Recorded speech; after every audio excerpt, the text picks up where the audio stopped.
एक बार जंगल का राजा लॉयन अपने प्रधान टाइगर को एक काम सौंपता है।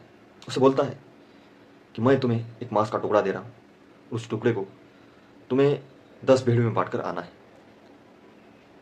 तो टाइगर उस टुकड़े को लेकर जाता है, उस टुकड़े को आखिर इक्वल पीसेस में डिवाइड करता है, उसके 10 हिस्से उन भेड़ियों के लिए और एक हिस्सा अपने के लिए। और जब वो भेड़िए उस टुकड़े को खाने लगते हैं तो खाते खाते वक्त उनके अंदर लस्ट जागृत होती है। उन्हें लगता है कि हम और डिजर्व करते हैं, तो उस टाइगर पर भी अटैक करते हैं और उसका टुकड़ा छीनते। तो टाइगर कैसे बचते बचाते लॉयन के पास जाता है, उसको बोलता है, अपनी कहानी सुनाता है।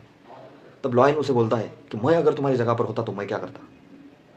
अगले दिन एक अलग टुकड़ा मांस का लॉयन लेकर जाता है, उसको 11 अनइक्वल पीसेस में डिवाइड करता है, सबसे बड़ा टुकड़ा खुद के लिए और बाकी उन भेड़ियों के लिए। अब उसी टुकड़ों के लिए जो अनइक्वल है, सबसे बड़ा टुकड़ा पाने के लिए उस 10 भेड़ियों में होड़ लग जाती है, उनमें मारपीट मारकाट बच जाती है, एक दूसरे को मारने लगते हैं और इंजोर्ड हो जाते हैं। फिर अगले दिन वो राजा अलग मांस का टुकड़ा लेकर जाता है और उसको 10 इक्वल पीसेस में डिवाइड करता है, एक हिस्सा अपने लिए और बाकी के 9 हिस्से उन भेड़ियों के लिए। जब वो भेड़िए उन पीसेस को खाने लगते हैं तो उन्हें रियलाइज होता है कि एक भेड़िया एक हिस्सा कम है और उनमें मारकाट मच जाती है उसी एक हिस्से को पाने के लिए, और उसमें जो सबसे वीकेस्ट भेड़िया है उसे मार दिया जाता है। फिर अगले दिन वो राजा मांस के टुकड़े को लेकर जाता है और इस बार उस टुकड़े को 2 हिस्से में डिवाइड करता है, एक हिस्सा खुद के लिए और एक हिस्सा उन भेड़ियों के लिए। अब आज सिर्फ एक हिस्सा है और 9 भेड़िया है। आज तो उनमें बहुत मारकाट बच जाते हैं, एक दूसरे को मारने के लिए लग जाते हैं, और सबसे जो स्ट्रॉन्गेस्ट भेड़िया है वो भेड़िया उन सब भेड़ियों को हरा देता है, कोई को मार देता है, कोई को इंजोर कर देता है। अब राजा को बहुत आसान हुआ कि अब सिर्फ उसे उस स्ट्रॉन्गेस्ट भेड़िया को कंट्रोल करना है और वही भेड़िया बाकी के सब भेड़ियों को, सब जानवरों को लाइन पर लाएगा। अब राजा का काम आसान हुआ।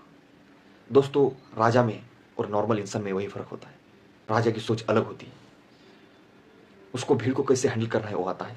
और आज के समाज में, आज की जो हम लाइफ जी रहे हैं इस दुनिया में, जो ऊपर के पायदान पर बैठे हुए स्मार्ट लोग हैं, जो हाइपर सक्सेसफुल लोग हैं, वो इस दुनिया को इसी तरह से देखते हैं। उन्हें ह्यूमन नेचर का पता है कि ह्यूमन नेचर किस तरह से काम करता है, लस्ट कैसे काम करती है, सेक्सुअल डिजायर्स कैसे काम करते हैं, हर भावना हमारे अंदर जो जो डोपामाइन रिलीज होता है, हर एक के बारे में उनको पता होता है, और इस सटल भीड़ को कैसे कंट्रोल करना है वो अच्छी तरह से जानते हैं। लेकिन हम आम आदमियों के पास ऐसा नॉलेज क्यों नहीं? क्योंकि हमने कभी जानने की कोशिश ही नहीं की। इस धरती पर आज तक जो बड़े बड़े लीडर्स हुए, उन लीडर्स ने इस तरह से इस धरती को कैप्चर किया, इस धरती को संभाला।